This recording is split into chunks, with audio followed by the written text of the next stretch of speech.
In the name of Allah, the most merciful and beneficent. Dear viewers, Assalamu alaikum. I am here again with the chapter titled as The Blanket, written by Floyd Dell. It is for grade 11 students from their new course. Dear viewers, like का button दबाना ना भूलिएगा.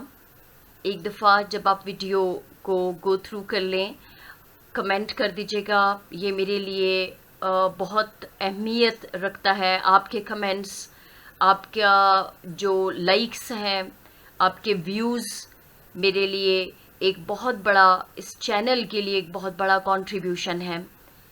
मैं आपकी शुक्रगुजार रहूँगी. Now here the blanket is a story. ये एक स्टोरी है. 11 साल का बच्चा है जिसका नाम पीटर है. इस स्टोरी में 3 किरदार हैं: पीटर, उसके दादा और उसके वालिद. पीटर का मेन रोल जो है वो पीटर का है. उसके दादा, उसके फादर, एक माइनर रोल भी, चौथे नंबर पे एक माइनर रोल है जो कि एक लड़की का है जिससे पीटर के वालिद शादी करने जा रहे हैं. कहानी कुछ यूं है. ये टाइटल है कहानी का ब्लैंकेट, और पूरी कहानी इस ब्लैंकेट के गिर्द घूमती है, रेड एंड ब्लैक ब्लैंकेट. कहानी कुछ यूं है कि पीटर, जो कि 11 साल का एक लड़का है, वो और उसके दादा, जब कहानी शुरू होती है तो हम पीटर और उसके दादा से मिलते हैं, इंट्रोडक्शन होता है हमारा, और हमें बताया जा रहा है कि पीटर उदास है. शुरू से ही वो कुछ सोचों में गुम है. उसकी तमाम सोचें उस काले और सुर्ख रंग के ब्लैंकेट पे, बहुत ही उम्दा किस्म के ब्लैंकेट पे मरकूज़ हैं, जो कि किचन की टेबल पे रखा हुआ है. और उसे यकीन नहीं आ रहा कि उसके फादर ने ऐसा कर दिया है. उसके फादर ये ब्लैंकेट गिफ्ट के तौर पे लाए हैं अपने फादर के लिए, यानी पीटर के दादा के लिए, क्योंकि वो पीटर के दादा को, यानी अपने फादर को, वो ओल्ड एज होम भेजना चाह रहे हैं. पहले पीटर को इस बात का यकीन नहीं था, लेकिन आज पीटर को इस बात का यकीन हो गया जब उसने एक खूबसूरत रेड और ब्लैक ब्लैंकेट देखा जो उसके फादर, उसके दादा के लिए गोइंग अवे गिफ्ट लाए थे. उनके जाने पे ये एक उम्दा तोहफा उनको दे रहे थे. आज पीटर को यकीन हो गया कि वाकई उसके दादा उस घर से जा रहे हैं और इसके बाद वो ओल्ड एज होम में रहेंगे.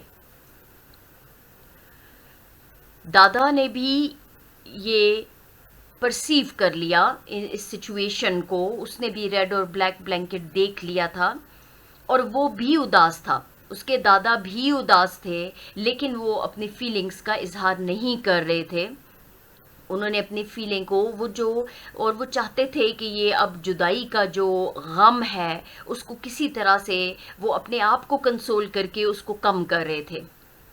उन्होंने पीटर से कहा कि वो हारमोनिका ले आए, क्योंकि वो उससे पहले भी पीटर और वो बाहर बैठ के खूबसूरत प्लेजेंट खुशगवार शाम में वो बाहर बैठते थे और वो दादा अपने हारमोनिका पे कुछ धुनें बजाते थे और पीटर को खुश करते थे. Peter loved that company. Peter को ये अपने दादा की कंपनी में बैठना, हारमोनिका पे डिफरेंट ट्यून्स सुनना उसको बहुत पसंद था. लेकिन आज पीटर बहुत उदास था. वो यही सोच रहा था कि कल सुबह तो दादा यहाँ से चले जाएंगे, तो वो किसके साथ बैठा करेगा, किसके साथ ये खूबसूरत धुनें सुना करेगा. जबकि दादा ने भी जब पीटर अंदर गया हारमोनिका लेने के लिए तो वो ब्लैंकेट उठा के ले आया. दादा ने अपने वो उस गम को कम करने के लिए ब्लैंकेट की तारीफ़ें शुरू कर दी. उसने कहा कितना उम्दा कंबल है, और तुम्हारे जो फादर हैं वो तो बहुत ही नेक इंसान हैं, बहुत ही जेंटल, काइंड हार्टेड, जेनरस हैं, बहुत ही सखी हैं, जिन्होंने इतना महंगा ब्लैंकेट इस बूढ़े आदमी के लिए लाया as a going away gift. जबकि पीटर बहुत उदास है. वो इन सब बातों पे उसकी तवज्जो नहीं है. वो अपने फादर के एटीट्यूड पे हैरान है कि क्यों वो दादा को इस उम्र में, जब उनको केयर की ज़रूरत है, जब उनको प्यार की ज़रूरत है, तो वो क्यों उनको घर से बाहर भेज रहे हैं ओल्ड एज होम में रहने के लिए, जहाँ पे बहुत सारे बूढ़े इकट्ठे रह रहे होंगे. और वो अपने फैमिली लव से दूर हो जाएंगे, फैमिली केयर और लव से बहुत दूर जाके रहेंगे। पीटर को ये बात बर्दाश्त नहीं हो रही थी, जबकि दादा ने अपने गम और उदासी का इजहार कुछ पुरानी धुनें बजाकर, कुछ उदास धुनें बजाकर किया। ऐसे उनके गम का इजहार हो रहा था।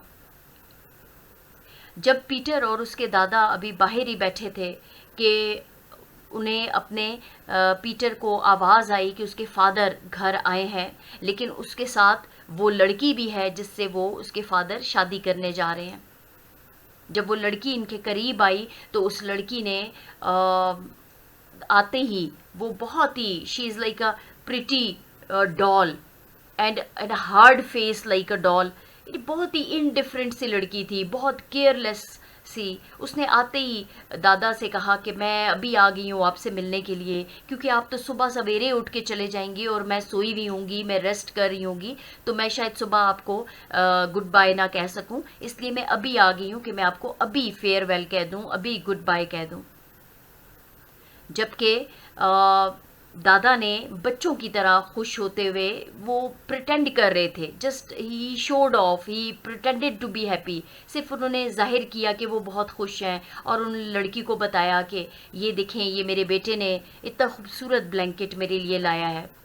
जब लड़की ने उस ब्लैंकेट को देखा तो वो बहुत वो बहुत लाइक उसको बुरा लगा कि मेरे शौहर ने इतना महंगा ब्लैंकेट अपने बाप के लिए लाया इस बूढ़े आदमी को, जबकि अभी वो घर से भी जा रहा है उस ओल्ड बिल्डिंग, गवर्नमेंट बिल्डिंग में रहने के लिए, तो इसको इस ब्लैंकेट की क्या ज़रूरत है, इतने महंगे और डबल ब्लैंकेट की क्या ज़रूरत है। तो फिर उसने इसका इजहार भी कर दिया, उसने कहा इसके तो ये तो बहुत कीमती होगा। और वो बार बार repeatedly saying that such an old man does not need this blanket and this. उसके एटीट्यूड पे पीटर के फादर को भी गुस्सा आया। Definitely he did not tolerate the girl insulting his father, कि वो उसके फादर की इंसल्ट करिए ये कह के इतना बड़ा ब्लैंकेट और उम्दा ब्लैंकेट की इस बूढ़े आदमी को ज़रूरत नहीं है, दिस एंड दैट। पीटर, जब ये बातें सब हो रही थी तो पीटर उठा और घर के अंदर चला गया और अंदर से सिजर्स ले आया, पेयर ऑफ सिजर्स, एक कैंची ले आया। उसने लाते ही वो कैंची अपने बाप के हाथ में दे दी और उसने कहा कि ये ठीक कह रही हैं कि दादा को इतने उम्दा और डबल ब्लैंकेट की ज़रूरत नहीं है, just a single blanket is enough for him. उसके लिए तो ये आधा ब्लैंकेट ही काफ़ी है। आप ऐसा करें कि ये कैंची लें और इस कंबल को दरमियान में से काट दें, इसको हाफ कर दें, इसको 2 हिस्सों में तकसीम कर दें। उसके फादर को समझ ना आई। उसके फादर ने कहा कि ये तुम क्या कह रहे हो। उसने कहा हाँ। पीटर ने इंसिस्ट किया कि नहीं, आप इसको काट दें 2 हिस्सों में। जब उसके फादर ने पूछा कि ऐसा क्यों वो कह रहा है, तो उसने कहा ठीक है, इस बूढ़े आदमी को सिंगल ब्लैंकेट की ही ज़रूरत है और आप इसको 2 हिस्सों में काट दें। एक हिस्सा हम दादा को दे देंगे और दूसरा हिस्सा मैं अपने पास घर में संभाल के रख दूंगा, मुस्तकबिल में काम आएगा। जब फिर पीटर ने अपने फादर को ये क्लियर किया कि जब आप बूढ़े हो जाएंगे तो फिर मैं आपको इसी तरह घर से रुखसत करूंगा, तो ये दूसरा हिस्सा उस वक्त मैं आपको गिफ्ट के तौर पे दूंगा, जैसे आज आप दादा को ये एक हिस्सा गिफ्ट कर रहे हैं उनको घर से भेजने पे। इसी तरह दूसरा हिस्सा मैं अपने पास संभाल के रख लेता हूँ और जब आप बूढ़े होंगे मैं आपको ओल्ड एज होम में भेज रहूँगा। अगर ये घर की रिवायत है, पीटर के कहने का मतलब ये है कि अगर यही ट्रेडिशन फॉलो करना है कि जब पेरेंट्स बूढ़े हो जाएं तो उनको घर से निकाल दिया जाए, तो मैं भी, जाहिर बात है कि बच्चे अपने फैमिली ट्रेडिशन से, अपनी फैमिली वैल्यूज़ से सीखते हैं, तो मैं भी कल को ऐसा ही करूंगा। ज़ाहिर है ये अगर फैमिली ट्रेडिशन है तो मैं आपको भी घर से भेज रहूँगा, तो ये कंबल का जो दूसरा हिस्सा है वो मैं आपको गिफ्ट दूंगा, आपको जब मैं ओल्ड एज होम भेजूंगा। इस पे सब लोग खामोश हो गए और पीटर के फादर की नज़रें झुक गईं। उन्हें बहुत एम्बेरसमेंट हुई इस बात पे और वो खामोशी से नज़रें झुकाए दादा के पास पहुंच गए, उनके सामने खड़े हो गए। लेकिन दादा, चूँकि वो फादर थे, उन्होंने अपने बेटे के कंधे पे हाथ रख के कहा कि मुझे पता था तुम्हारा ये मतलब नहीं है कि तुम मुझे घर से नहीं भेजना चाहते। और फिर पीटर के फादर ने रोना शुरू कर दिया। उन दादा ने उनको गले लगा लिया। अब पीटर भी रो रहा था। इस पूरी सिचुएशन को पीटर ने बहुत बहादुरी से फेस किया, बहुत ही सेंसेबल वे में। उसने ना अपने फादर से बदतमीज़ी की, ना अपने दादा के सामने बहुत ज़्यादा अपनी ग्रीवेंसेस को, अपनी जो शिकायत थी या अपने ख्यालात का इजहार अपने दादा के सामने भी ना किया। वो दिल ही दिल में सोचता रहा और उसने बहुत सेंसेबल वे में अपने बाप को भी एक सबक सिखा दिया। और अब पीटर, उसके फादर, उसके दादा तीनों इकट्ठे रोने लगे, क्योंकि उनको बीइंग अ फैमिली, उनको एहसास हो गया कि फैमिली की क्या अहमियत है, फैमिली वैल्यूज़ की, फैमिली ट्रेडिशंस की क्या अहमियत है।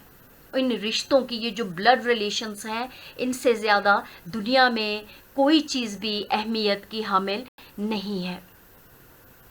ये स्टोरी है द ब्लैंकेट। इसका इंट्रोडक्शन और this is the summary of the chapter as well. In this chapter, the author Floyd Dell tells us that all human beings crave for and need to be close to their dear ones. इस chapter में author Floyd del हमें बताता है कि तमाम इंसान जो हैं, they crave for, they desire for, वो उन्हें ख्वाहिश होती है, उन्हें ज़रूरत होती है अपने करीबी लोगों की, कि उनके करीब रहें। Without blood relations life seems empty, boring and lonely. इन खूनी रिश्तों के बगैर ज़िंदगी खाली होती है, बोरिंग होती है और अकेले होती है। Besides our elders deserve our respect. इसके अलावा हमारे जो बड़े होते हैं, वो उनको हमारे तरफ से रिस्पेक्ट चाहिए, वो इस बात के हकदार हैं कि हम उन्हें इज्जत दें। And need our care and company when they grow old. और जब वो बूढ़े हो जाते हैं तो उन्हें हमारी केयर की ज़रूरत होती है, हमारी कंपनी चाहिए होती है कि हम उनके साथ बैठें, उनसे बातें करें। The story begins with Peter 11 years old। ये कहानी शुरू होती है पीटर के साथ, जो 11 साल का लड़का है, and his grand dad are talking about fine double blanket which has been brought for grand dad by Peter's dad as a going away gift. वो उस उम्दा डबल ब्लैंकेट के बारे में बात कर रहे हैं जो कि पीटर के फादर ने पीटर के ग्रैंड फादर के लिए, यानी अपने बाप के लिए, ये लाया है as a going away gift, रुखसती का तोहफा। Peter could not believe his dad would send granddad away to an old age home to spend the rest of his life there. Peter को तो बिल्कुल यकीन नहीं आ रहा था कि उसका बाप उसके दादा को ओल्ड एज होम में भेज रहा है, कि बाकी ज़िंदगी वो वहाँ पे, एक गवर्नमेंट बिल्डिंग है वहाँ पे गुजारे। This blanket is a gift from Peter's dad to his grand dad. ये कंबल पीटर के बाप की तरफ से उसके दादा के लिए तोहफा था ऑन हिज डिपार्चर, उसकी रुखसती पे। That's why this blanket is called the going away gift. इसीलिए इस कंबल को रुखसती का तोहफा कहा गया है। Granddad plays some tunes on his harmonica to please Peter. चूँकि पीटर उदास है तो दादा ने कुछ धुनें बजाई हारमोनिका पे पीटर को खुश करने के लिए, because Peter is very sad. Peter बहुत उदास है, thinking how he would spend time without grand dad at home. और वो ये सोच रहा है कि दादा के बगैर वो इस घर में कैसे वक्त गुजारेगा। Peter's father is going to marry a pretty young girl who has promised Peter to be his good mother, but he does not want granddad to leave home. Peter के father in fact एक खूबसूरत नौजवान लड़की से शादी करने जा रहे हैं, जिस लड़की ने पीटर से भी प्रॉमिस किया था कि वो उसके लिए एक अच्छी माँ साबित होगी, लेकिन वो नहीं चाहता कि उसके दादा घर से जाएं। Grand dad is grieved at heart. और दादा भी इस बात पे वो दिल से नाखुश हैं, गमज़दा हैं, but tries to ease the pain of separation by playing tunes on harmonica and consoling Peter that it is better for an old man to leave the house as he gets in the way of others' happiness with his backaches and other old age problems. दादा दिल से बहुत गमज़दा है, वो भी इस घर से जाने पे बहुत नाखुश हैं, उन्हें गम है इस बात का, लेकिन वो इस जुदाई का जो सदमा है, जो दर्द है, उसको कम करने के लिए कुछ धुनें बजा रहे हैं अपने हारमोनिका पे, और पीटर को भी तसल्ली दे रहे हैं उसको कि ये तो बेहतर है कि एक बूढ़ा आदमी घर से चला ही जाए। क्यों? कि वो दूसरों की खुशियों में, कभी उसको कमर दर्द है, और कभी दूसरे ओल्ड एज प्रॉब्लम्स के साथ वो दूसरों की खुशियों की राह में रुकावट बनता है। वो ये कह के असल में अपने आप को तसल्ली दे रहा था, पीटर को तसल्ली दे रहा था कि एक बूढ़े आदमी को अब जाना ही चाहिए, क्योंकि दूसरे लोगों की खुशियों का टाइम है। स्पेशली उसका बाप अब शादी करने जा रहा है, तो वो नहीं चाहता कि वो घर में रुके और हर वक्त कमर दर्द की शिकायत करे, या ओल्ड एज के साथ बहुत से दूसरे प्रॉब्लम्स और बीमारियां हैं, कभी नींद नहीं आती। और फिर वो ये भी कहता है कि फिर दूसरे बच्चे आ जाएंगे, जब आपका बाप जो है वो शादी करेगा, फिर और बच्चे आएंगे और वो सारी रात रोते रहेंगे, तो मैं नहीं चाहता कि वो मेरी नींद को डिस्टर्ब करें। असल में उसके कहने का मतलब, ही डिड नॉट मीन इट, उसको उसका कहने का मतलब ये नहीं होता। वो असल में अपने आप को तसल्ली दे रहा होता है कि मुझे जाना चाहिए, मैं बूढ़ा आदमी हूँ, दूसरों की खुशियों की राह में रुकावट बनूंगा। When they are talking, जब वो ये बातें कर रहे होते हैं, Peter's father arrives with the girl, Peter का बाप उस लड़की के साथ पहुंच जाता है। The girl seems rude and seeing the blanket she says that the old man does not need a double blanket. वो लड़की कुछ बदतमीज सी नजर आ रही है, और उसने जब अपने दादा के पास ब्लैंकेट, जब उसने दादा के पास ब्लैंकेट देखा, तो उसने कहा कि इस बूढ़े आदमी को तो डबल ब्लैंकेट की जरूरत नहीं है, and it must cost a pretty penny, इसकी तो बहुत ज्यादा कीमत होगी, ये तो बहुत उम्दा कंबल है और इसकी तो कीमत भी ज्यादा होगी। पीटर स्टैंड्स अप, ये सुनकर पीटर खड़ा हो जाता है। Goes inside the house and brings scissors, वो घर के अंदर चला जाता है और कैंची ले आता है।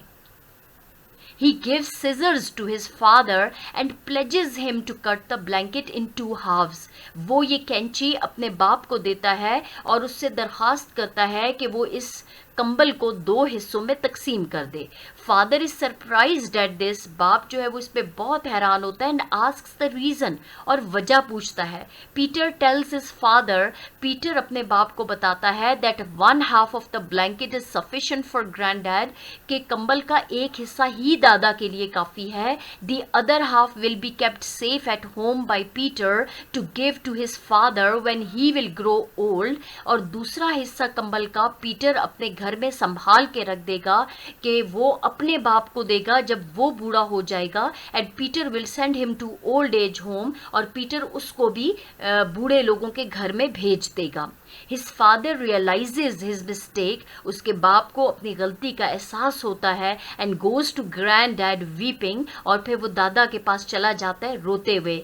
This scene is so emotional that all 3 Peter, dad and grand dad weep together, ये इतना जज्बाती मंजर है क्योंकि तीनों, पीटर भी, उसका बाप भी और दादा भी, तीनों इकट्ठे रो रहे हैं, because 3 have realize the worth of being a family, क्योंकि उन्होंने बीइंग अ फैमिली, एक खानदान की जो अहमियत है उसको महसूस कर लिया है। This is all about the story the blanket by Floyd Dell. Little translation of the story. It was a fine September night. A thin white moon rose over the valley. ये उम्दा सितंबर की रात थी जब एक पतला सा चांद, नया चांद जो था वो वादी के ऊपर तलू हुआ था। 11 years old Peter did not see the moon. लेकिन ये बहुत खूबसूरत मंजर पेश कर रहा था, लेकिन पीटर जो 11 साल का लड़का था उसने चांद को ना देखा। He did not feel the cool September breeze blow into the kitchen. उसने तो खूबसूरत जो हवा चल रही थी, सितंबर की जो खूबसूरत खुशगवार हवा थी, उसने उसको भी महसूस न किया। For his thoughts were fixed on a red and black blanket on the kitchen table. लेकिन क्योंकि उसकी जो सोचें थीं वो किचन के मेज पर पड़े हुए सुर्ख और काले रंग की ब्लैंकेट पर मरकूज थीं। The blanket was a gift from his dad to his grand dad, going away gift. ये कंबल उसके बाप की तरफ से उसके दादा के लिए रुखसती का तोहफा था। They said that grand dad was going away, that's why they called it going away, क्योंकि उन्होंने कहा था कि दादा जो है वो घर से जा रहे हैं, इसीलिए इसको रुखसती का तोहफा कहा गया। Peter had not really believed his dad would send grand dad away. Peter को बिल्कुल यकीन नहीं था कि उसके बाप उसके दादा को भेज देंगे। But now there it was the going away gift. लेकिन अब तो ये रुखसती का तोहफा आ चुका था। Dad had bought it that very morning and this was the last evening he and his grand dad would have with each other. उसका बाप सुबह सवेरे वो कंबल ले आया था और ये आज आखिरी शाम है वो और उसके दादा इकट्ठे गुजारेंगे। Together the old man and the young boy washed the supper dishes। उसके दादा और उस बच्चे ने इकट्ठे शाम के खाने के बर्तन धोए। Dad had gone out with the woman he was going to marry। जबकि उसका बाप अभी बाहर गया था उस औरत के साथ जिससे वो शादी करने जा रहा था। He would not be back for some time when the dishes were finished। क्योंकि अभी वो कुछ देर के लिए अभी घर वापस नहीं आएगा। जब बर्तन ख़त्म हो गए the old man and the boy went outside and sat under the moon. वो बूढ़ा आदमी और लड़का बाहर गए और उस चांद की रोशनी में बैठ गए। आई will get my harmonica and play for you the old man said. उस बूढ़े आदमी ने कहा कि मैं हारमोनिका लाऊंगा और कुछ धुनें बजाऊंगा। I will play some of the old tunes. मैं कुछ पुरानी धुनें बजाऊंगा। ये पुरानी धुनें बजाना ये दादा के इनर जो ग्रीफ है, उसका जो सदमा है, दुख है, उसका इजहार करता है। Now but instead of the harmonica he brought out the blanket। it was a big double blanket। लेकिन हारमोनिका लाने की बजाय वो कंबल उठा लाया जो कि एक बहुत बड़ा डबल ब्लैंकेट था। Now isn't that a fine blanket said the old man smoothing it over his knees. और फिर अपने घुटनों पे उस कंबल को उसने रखा और कहा कि क्या ये उम्दा कंबल नहीं है। And isn't your father a kind man to be giving the old man a blanket like this to go away with? और क्या तुम्हारा बाप इतना मेहरबान इंसान नहीं है कि वो एक बूढ़े आदमी को इतना उम्दा कंबल जाने के लिए पेश कर रहा है। It cost something। इसकी कोई कीमत भी तो है। It did। Look at the wool in it। और वाकई इसकी ये कीमती है। इसकी वूल देखो, इसकी ऊन देखो। At warm it will be these cold winter nights to come. और आने वाली जो सर्दियों की रातें हैं उनमें ये कितना गर्म होगा। There will be no other blanket like it up there. और इस तरह का तो वहाँ पे कोई कंबल नहीं होता। जिस घर जहाँ मैं जा रहा हूँ वहाँ पे तो इतने उम्दा कंबल नहीं होते। It was like grand dad to be saying that. और दादा जो थे वो ऐसा कह रहे थे। He was trying to make it easier. वो ये जो दुख था अपने दुख को थोड़ा कम करने की कोशिश कर रहे थे। Ever since they had talked about going away. जब से उन्होंने रुखसती की बातें की थी grand dad had said it was his idea. Grand dad ने कहा कि ये तो सिर्फ उसका ख्याल है, ये एक इसका महज ख्याल है। Imagine living a warm house and friends to go to that building, that government place where he would be with so many other old fellows having the best of everything. But Peter had not really believe dad would do it. लेकिन वो कहता है कि एक गर्म घर जो है उसको छोड़ देना और वहाँ पे गवर्नमेंट बिल्डिंग में चले जाना जहाँ पे बहुत से दोस्त होंगे, दूसरे बूढ़े लोग होंगे, यानी यहाँ मैं अपने दोस्तों को, अपनी फैमिली को, उस घर को छोड़ दूँगा उस गवर्नमेंट बिल्डिंग के लिए जहाँ पे बहुत से बूढ़े लोग उसके साथ रह रहे होंगे और वहाँ पे उनको हर चीज़ मिलेगी, हर बेहतरीन चीज़ उनको प्रोवाइड की जाएगी। बट पीटर हैड नॉट, लेकिन पीटर ने इसको इस बात का यकीन नहीं था कि उसका बाप ऐसे कर देगा। until this night when he brought home the blanket। आज तक तो उसको यकीन नहीं आ रहा था, लेकिन आज जब तक कि ये घर में ब्लैंकेट का तोहफा नहीं आया था वो आज तक यकीन नहीं कर रहा था कि उसका बाप ऐसे कर सकता है। Oh yes, it's a fine blanket, Peter said and got up and went into the house। ओ हाँ, ये तो बहुत उम्दा कंबल है, पीटर ने कहा। वो उठ गया और घर के अंदर चला गया। He wasn't the kind to cry। वो रोना नहीं चाहता था, वो रोने वाला बच्चा नहीं था। And besides he was too old for that. अब वो कुछ बड़ा भी हो गया था। He had just gone in to get grand dad's harmonica. वो अंदर गया और दादा के लिए हारमोनिका उठा लाया। The blanket drop to the floor as the old man took the harmonica. और जैसे ही उस दादा ने हारमोनिका लिया तो कंबल ज़मीन पर गिर गया। It was the last night they would have together. कंबल का गिरना इस बात की निशानी है। It is the sign that these material things cost nothing over the values of relationships. जो रिश्तों की अहमियत होती है उन पे इन मटेरियल चीज़ों की कोई अहमियत नहीं होती, चाहे वो कितनी ही महंगी, कितनी ही उम्दा क्यों ना हो। रिश्ते इन चीज़ों से ज़्यादा अहम होते हैं। अब ग्रैंड डैड ने हारमोनिका लिया और उन्हें ये it was the last night they would have together, ये आखिरी रात है पीटर और उसके दादा इकट्ठे होंगे। Neither the old man nor the young boy had to say a word, वो दोनों, ना वो बूढ़ा आदमी ना ये जवान लड़का जो था, इनके पास कोई लफ्ज़ नहीं था कहने के लिए। Grand dad played a few notes, दादा ने कुछ धुनें बजाई एंड देन सेड, और कहा, you will remember this one, तुम्हें ये वाली याद रहेगी। The thin moon was high overhead and the gentle breeze blew down the valley, एक पतला सा चांद जो था वो अब उनके सरों पे था और एक खूबसूरत धीमी सी हवा वादी में चल रही थी। The last time Peter thought, Peter ने यही सोचा कि आखिरी मर्तबा he would never hear grand dad play again, वो कभी भी दादा को दोबारा धुनें बजाते नहीं सुनेगा। It was well that dad was moving to a new house, ये अच्छा था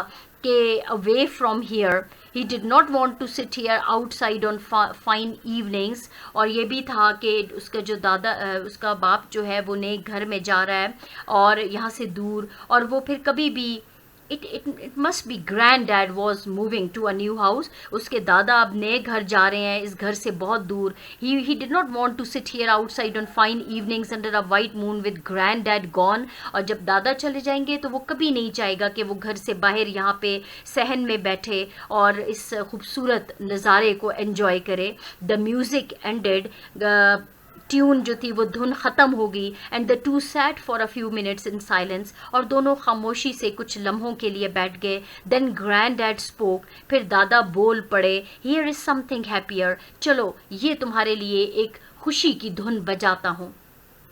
Peter sat and looked out over the valley, Peter बैठा रहा और वो दूर वादी में देख रहा था। Dad would Mary that girl, क्योंकि वो सोचों में गुम था। अब उसने ये सोचा कि उसका बाप उस लड़की से शादी कर लेगा। Yes, that girl who had kissed him and who had said she would try to be a good mother to him and all that, हाँ उसी लड़की से जिसने पीटर को प्यार भी किया था और उसे कहा था कि वो उसके लिए एक अच्छी माँ साबित होगी, और इस तरह की बहुत सी बातें उसने की।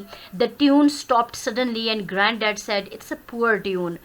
पहले वो उसको खुश करने के लिए एक खूबसूरत धुन बजाता है, लेकिन एकदम से वो रोक लेता है इस धुन को। पता नहीं डैड के ग्रैंड दादा के दिल में, उसके माइंड में भी बहुत से गम और दुख चल रहे होते हैं, तो वो एकदम से उस धुन को बंद करके कहता है ये तो बहुत बुरी धुन है, except to be dancing to, इस पे तो सिर्फ डांस किया जा सकता है। It means that they are not happy from inside, दोनों अंदर से। पीटर की सोचें तो धुन पे मरकूज ही नहीं है। दादा उसको खुश करने के लिए और अपने पेन को कम करने के लिए खुशी की धुनें भी बजाता है, लेकिन फिर वो कहता है कि नहीं, ये तो डांसिंग की धुनें हैं, इनको क्यों बजाया जाए इस मौके पे। And then it's a fine girl your father is going to marry, इसका मतलब है कि दादा के जहन में भी कुछ और सोचें चल रही थी, जो फ़ौरन उन्होंने अपने ख्यालात का इजहार किया कि वो तो बहुत उम्दा लड़की है, तुम्हारा बाप उससे शादी कर रहा है। He will feel young again with a pretty wife like that, उस खूबसूरत बीवी के साथ वो दोबारा अपने आप को नौजवान महसूस करेगा। And what would N old fellow like me do around the house, और मेरे जैसा बूढ़ा बंदा घर में रहकर क्या करेगा। गेटिंग इन द वे, रास्ते की रुकावट। And an old fool with all talk about back aches and pains, एक बूढ़ा बेवकूफ़ जो कि सिर्फ अपने कमर दर्द और दूसरे दर्दों की शिकायत ही करता रहता है, उसके पास तो फिर कहने के लिए और कुछ नहीं होता सिवाय कमर दर्द और दूसरे दर्द जो है उनकी शिकायत करने के अलावा। And then there will be babies coming, और फिर नए बच्चे होंगे। And I don't want to be around listening to them cry all hours of the night, और फिर मैं नहीं चाहता कि वो बच्चे तमाम रात रोएंगे और मैं उनको सुनता रहूँगा, मेरी नींद डिस्टर्ब होगी। No, it's best that I leave, नहीं ये बेहतरीन यही है कि मैं जाऊँ, मुझे जाना चाहिए।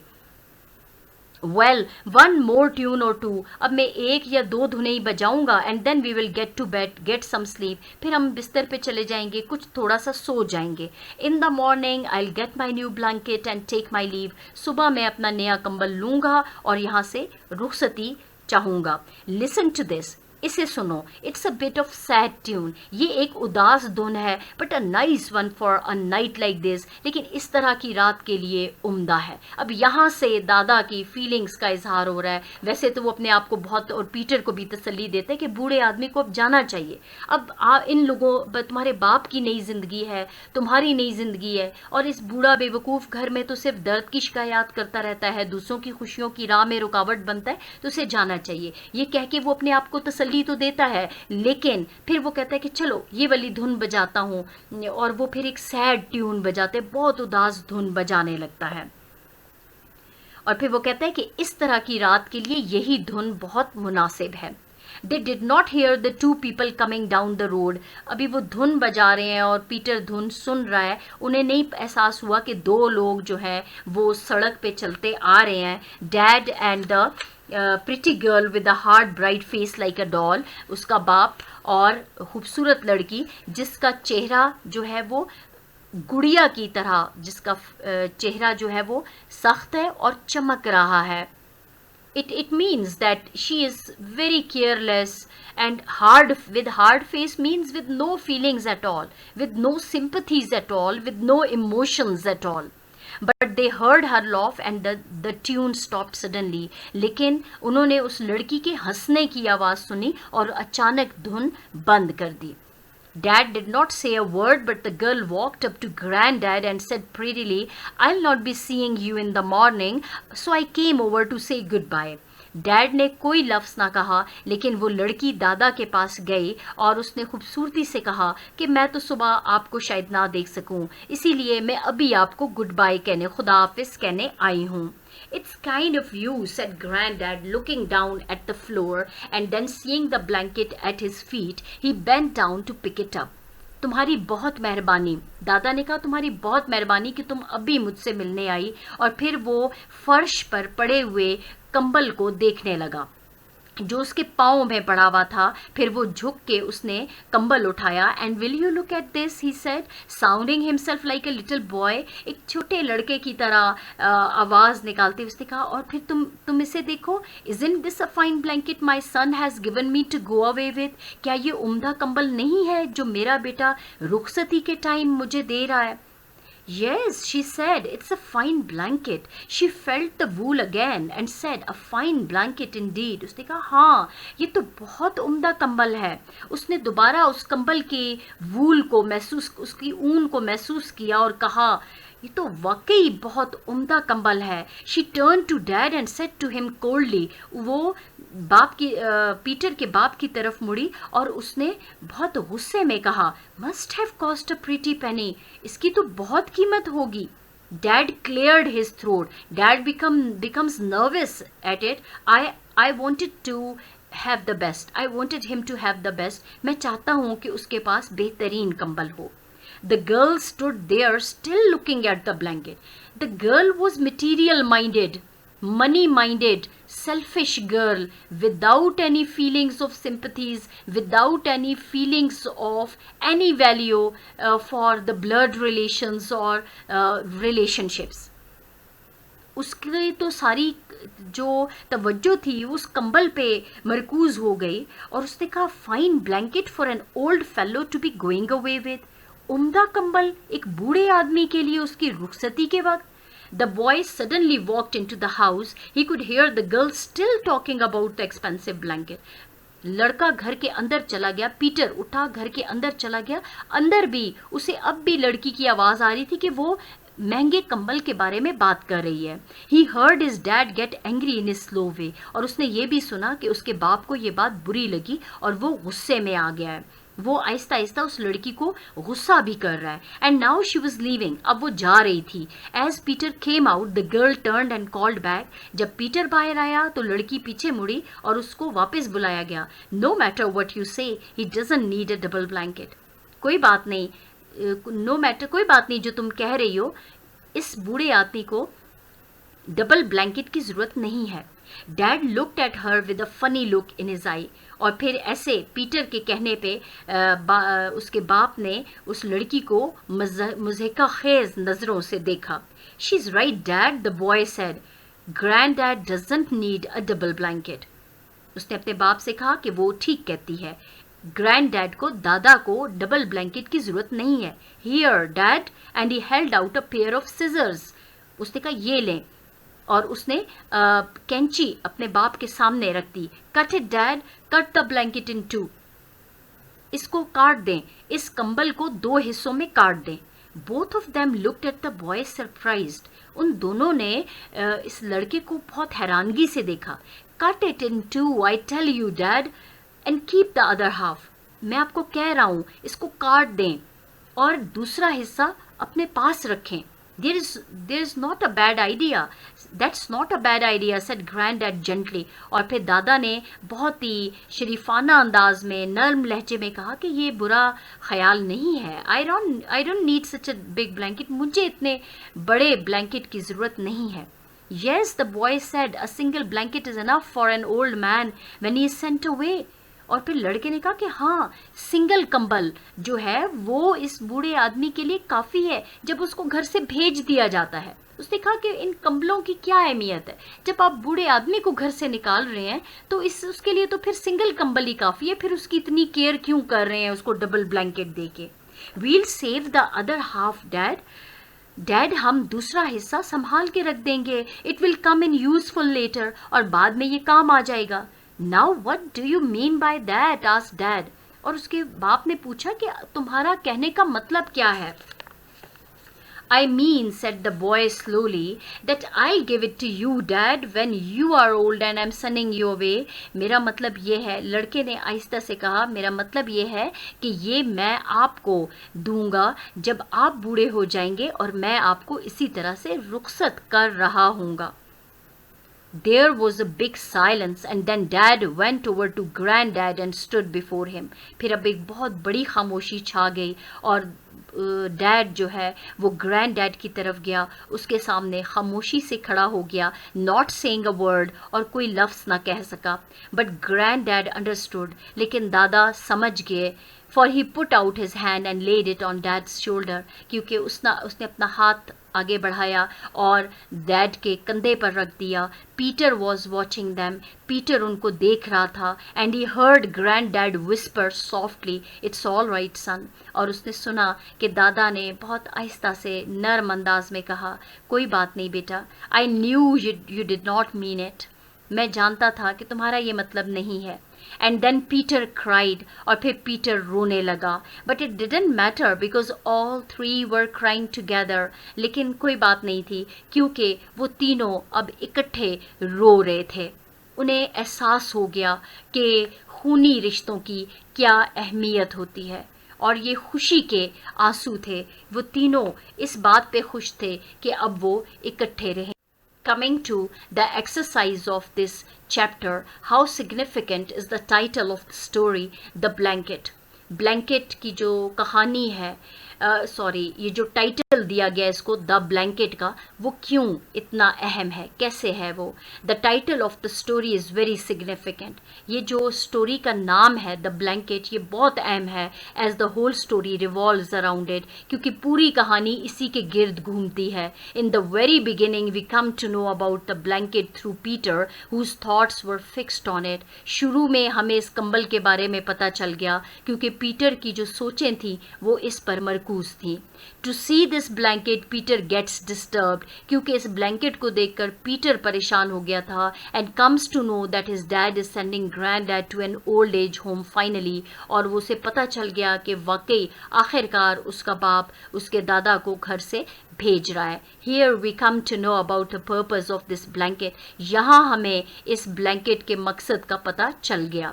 Then when the girl becomes discourteous towards granddad on the cost of blanket, जब लड़की दादा किससे बदतमीज़ी करती है कि इस कंबल की कीमत पर, it shows that she values money over relationships. ये बताता है कि वो रिश्तों से ज़्यादा पैसे को अहमियत देती है। यही चीज़ें जो है कहानी में बताई गई हैं कि रिश्तों की अहमियत को समझा जाए, रिश्तों की अहमियत को ज़्यादा उनको फोकियत दी जाए। At the end Peter teaches lesson to his father, और आखिर में पीटर भी अपने बाप को ये सबक सिखाता है इन अ वेरी रिस्पेक्टेबल, बहुत ही मुअज़्ज़ज़ अंदाज में एंड सेंसिबल वे, बहुत ही एक अच्छे तरीके से, एक जिम्मेदारी के साथ, by telling him to cut the blanket in 2 halves. उसको ये बताता है कि कंबल को 2 हिस्सों में तकसीम कर दो। In this way he achieves his purpose of making his father realize about his mistake, और इस तरह वो अपना मकसद हासिल कर लेता है अपने बाप को ये एहसास दिला के कि वो गलती कर रहा है। Question number 2, analyze the conflict in the story The Blanket. How is it resolved? Conflict होता है कि क्या चल रहा है, क्या इशू है, स्टोरी के अंदर इशू क्या है और उसको कैसे ख़त्म किया गया। There is a conflict in the story, जैसे कि आपको अब पता चल गया है व्यूअर्स कि स्टोरी के अंदर यही चल रहा है। पीटर भी कंफ्यूज है कि उसके दादा घर से जा रहे हैं, दादा भी उदास है क्योंकि उसका फादर ब्लैंकेट ले आया है फाइनली, उसका बेटा जो है वो उसके लिए कंबल ले आया है, रुखसती का तोहफा, ये सब उनके माइंड्स में कॉन्फ्लिक्ट चल रहा है। There is a conflict in the story from the very beginning and that is about the departure of grand dad from home. घर से दादा की रुखसती का कॉन्फ्लिक्ट है। It has disturbed Peter and Granddad and they are confused about the future life. Peter भी और दादा भी दोनों कंफ्यूज हैं, परेशान हैं कि आगे वाली ज़िंदगी कैसी होगी। Peter is worried how he will spend these fine evenings without grand dad. He is feeling sorry at his father's decision of sending grand dad away from home. वो परेशान है कि उसका बाप कैसे ऐसा कर सकता है, दादा को कैसे घर से भेज सकता है। While grand dad consoles himself and try to cope with the situation, जबकि दादा जो है वो अपने आप को तसल्ली दे रहा है और इस तमाम जो वाक़यात जो हैं या जो हालात हैं उनके साथ कोप करने की कोशिश कर रहा है, उनके साथ एडजस्ट करने की कोशिश कर रहा है। This conflict is finally resolved when Peter asks his father to cut the blanket into 2 halves.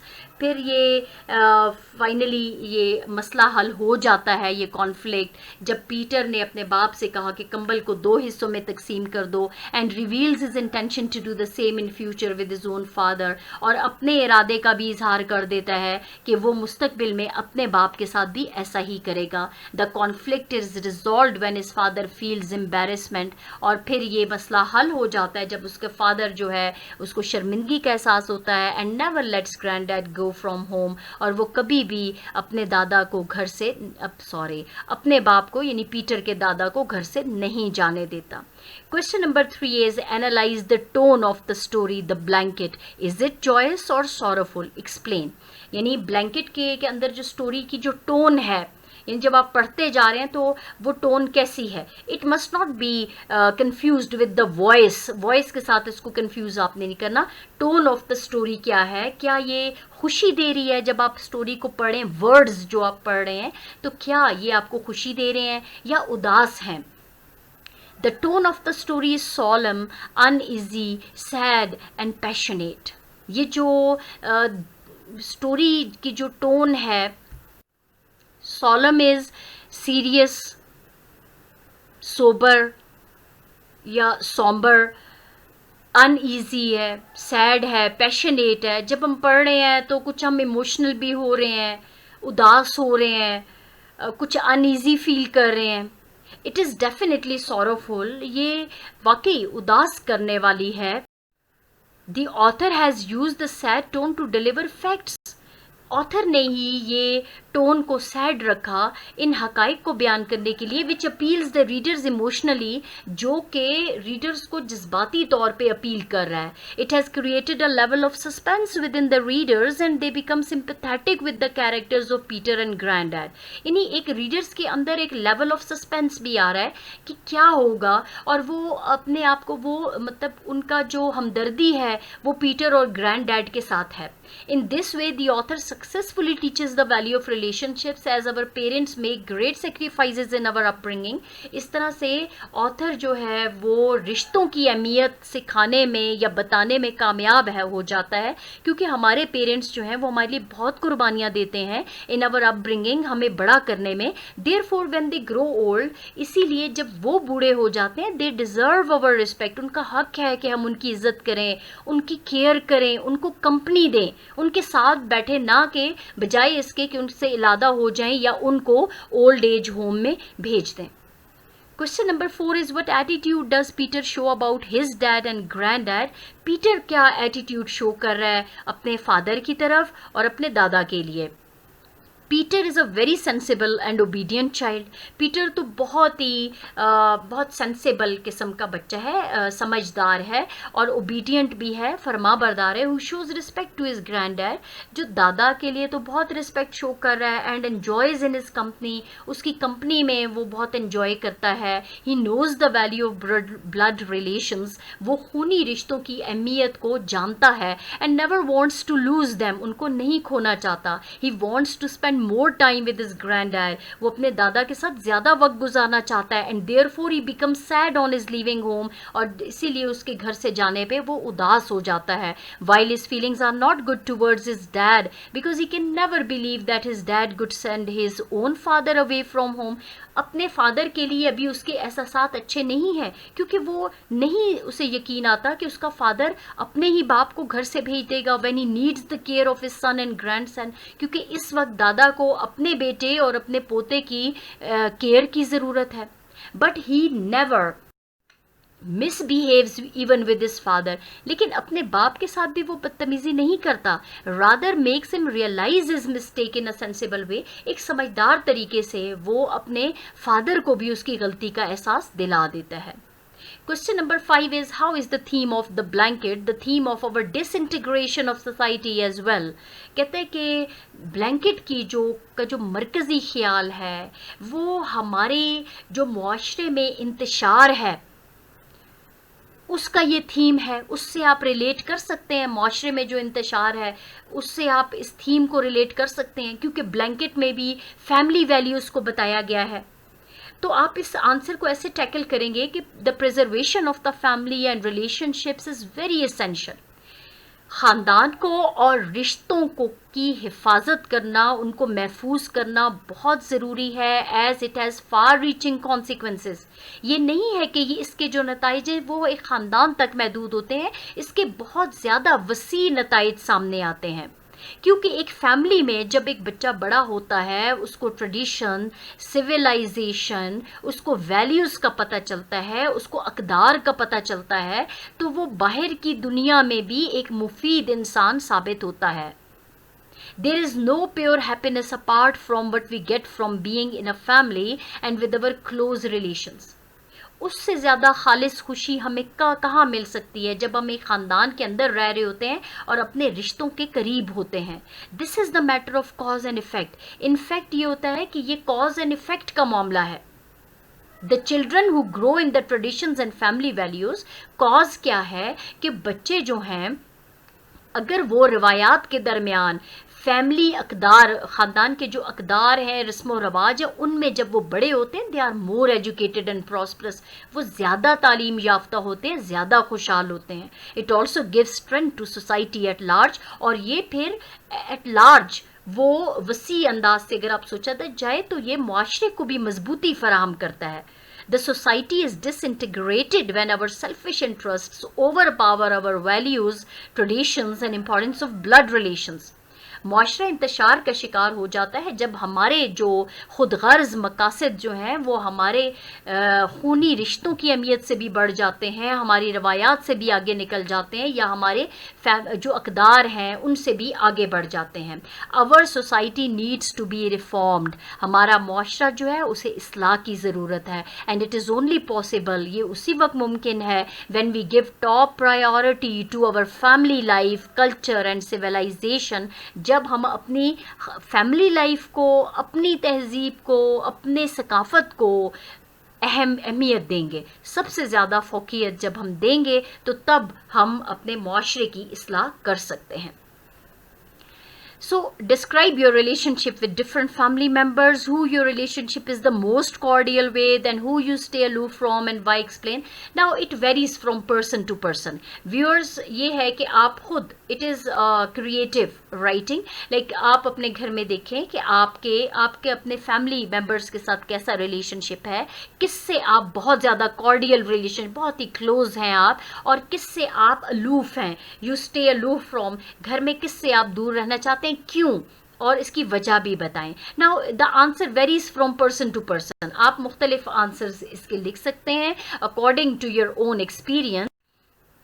I really feel comfortable being in a family and enjoy the company of my family members, but I'm very close to my mother as she's my mentor and my best companion. मैंने तो ये लिखा कि I am very close to my, वैसे तो तमाम family members के साथ हमारा बहुत अच्छा रिलेशनशिप है, लेकिन मेरी जो मदर है वो मेरी मेंटोर हैं, यानी वो मेरी टीचर हैं, काउंसलर हैं, जिनसे मैं ट्रस्टेड काउंसलर हैं, यानी वो एक ऐसे बाएतमाद शख्सियत हैं जिनसे मैं हर किस्म का मशवरा कर सकती हूँ और मुझे यकीन है कि वो मुझे अच्छा मशवरा देंगी। And my best companion, I am very close to her because I can speak my mind to her and she listens and gives the useful response. I value all my relationships as they are my strength. ये मेरे तमाम रिश्ते मेरे लिए बहुत अहम है क्योंकि मुझे वो मजबूती फराहम करते हैं and help me move in the society in a better way. और फिर जब आप फैमिली के क्लोज होते हैं तो वो आपकी फैमिली आपकी मदद करती है कि आप कैसे मुआशरे में आप अच्छे तरीके से चल सकें। We enjoy sitting together and giving ample time to each other. हम इकट्ठा बैठने को एंजॉय करते हैं, एक दूसरे को काफ़ी टाइम देते हैं as it is very essential for overall development of our personality. ये हमारी शख्सियत की मुकम्मल जो डेवलपमेंट है, ग्रोथ है, उसके लिए बहुत ज़रूरी है। Question number 7 is if Peter had been expose to the mass media. अब वो हमारी राय पूछ रहे हैं कि पीटर शायद उस एज में ये स्टोरी लिखी गई जब उस टाइम सोशल मीडिया नहीं था, मोबाइल फोन्स नहीं थे, कंप्यूटर्स नहीं थे, लैपटॉप्स नहीं थे, टीवी, केबल, इंटरनेट नहीं था, तो would he have developed the same intimacy with the grandfather as he did in the story? Elaborate. क्या वो इसी तरह अपने दादा के साथ इतनी ही जो वो प्यार है, इंटीमेसी, बहुत क्लोज होना, इमोशनली अटैच अपने दादा के साथ इसी तरह होता अगर वो सोशल मीडिया के ज़माने में रह रहा होता? एलैबोरेट। मेरा ये ख्याल है, I have tackled this answer in the way the love for family and blood relations is something natural to man.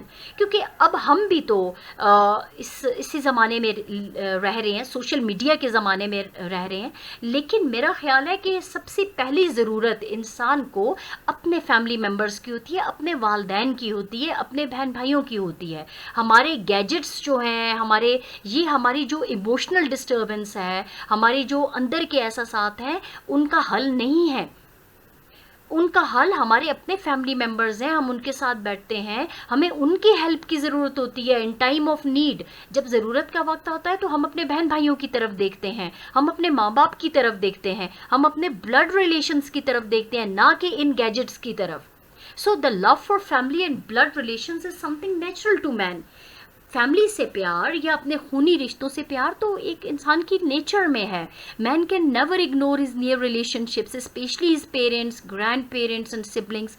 इंसान तो अपने करीबी रिश्तों को कभी भी इग्नोर नहीं, नज़रअंदाज नहीं कर सकता। ख़ास तौर पे वालदैन हैं, जो हमारे दादा दादी हैं या हमारे बहन भाई हैं। If Peter had been living in the age of social media, अगर पीटर सोशल मीडिया के दौर में रह रहा होता, still he would need the company of his grandfather. उसे फिर भी अपने दादा की कंपनी की ज़रूरत होती, as media can replace our near and dear ones. Media कभी भी हमारे करीब और प्यारे रिश्ते जो हैं उनको रिप्लेस नहीं, उनकी जगह नहीं ले सकता। We need the company of human beings around to help cooperate and console us in time of need. ज़रूरत के वक्त तो हमें इंसानों की ज़रूरत होती है कि वो हमारी मदद करें, हमसे ताउन करें, हमें तसल्ली दें। Even in this age of social media के इस दौर में our children need us and take guidance from their family values and relationships. हमारे बच्चों को हमारी ज़रूरत है, वो हमारी फैमिली के जो वैल्यूज़ और रिलेशनशिप्स हैं वो उनसे सीखते हैं। उन्हें असल में अपनी फैमिली ट्रेडिशंस में बड़ा होने की ज़रूरत है। चाहे उनके पास सोशल मीडिया के बहुत से गैजेट्स हैं, सीखते वो अपने फैमिली वैल्यूज़ और ट्रेडिशंस से हैं। Question number 8, why does Peter's dad get angry with the girl he is going to marry? Peter का फादर उस लड़की से क्यों, उसको गुस्सा क्यों करता है जिससे वो शादी करने वाला है? Peter's dad gets angry with the girl he is going to marry because she is distasteful about the idea of giving such a marvellous gift to an old man. उसे पसंद नहीं आता ये ख्याल के एक बूढ़े आदमी को इतना उम्दा तोहफा दे दिया जाए। She values money over relationship, वो रिश्तों पे पैसे को अहमियत देती है and becomes discourteous towards the grand dad, और फिर दादा से भी बदतमीजी करती है। When she sees such a fine blanket as a going away gift, जब वो रुखसती का तोहफा इतना उम्दा कंबल देखती है। She repeatedly says that it must have cost a pretty penny, वो बार बार कहती है कि इसकी तो बहुत ज्यादा कीमत होगी। And such an old man does not need a double blanket, और इतने बूढ़े आदमी को तो इस डबल कंबल की जरूरत नहीं है। On her rude behaviour and cold remarks, अपने उसके बदतमीज़ जो रवैया था, उसके जो सख्त किस्म के अल्फाज थे, Peter's dad gets angry at her, Peter का फादर उस पर गुस्सा करता है। And last question is what does our religion teach about old parents? बूढ़े वालदैन के बारे में हमारा मजहब हमें क्या सिखाता है?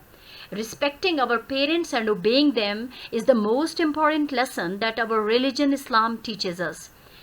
वालदैन की इज़्ज़त और उनकी फरमाबरदारी बहुत अहम सबक है जो हमारा मज़हब इस्लाम हमें सिखाता है।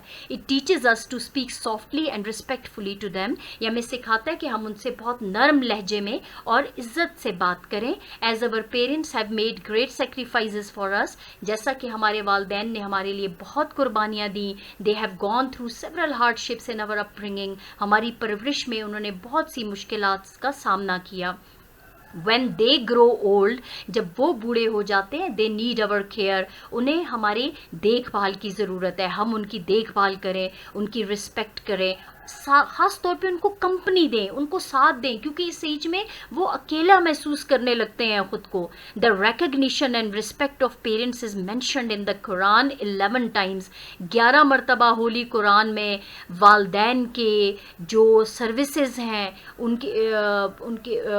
उनकी जो हमारे लिए जो उनके काम हैं, उनको रिकग्नाइज़ करना, उनको तस्लीम करना और उनको इज़्ज़त देना 11 मरतबा कुरान मजीद में आया है। We should acknowledge their services, हमें उनकी जो उन्होंने हमारे लिए खिदमात अंजाम दी उनको हमें तस्लीम करना चाहिए। उनकी डिवोशन को, उनके अनकंडीशनल लव को, बेगर्ज बेलौस प्यार जो उन्होंने हमें दिया, हमें उसको तस्लीम करना चाहिए, उसे मानना चाहिए। वी कैन नॉट पे back what they have done for us, क्योंकि हम वैसा ही तो नहीं कर सकते जैसा उन्होंने हमारे साथ किया। हम बहुत कुछ भी करके जो उन्होंने इस कुर्बानियाँ दी, जो उन्होंने हमारे साथ किया, हम कभी भी लौटा नहीं सकते, but at least we can keep them in high esteem. लेकिन कम से कम इतना तो कर सकते हैं कि उनको बहुत इज्जत दें एंड ओबे देम मोस्ट, और बहुत ज़्यादा उनकी फरमाबरदारी करें।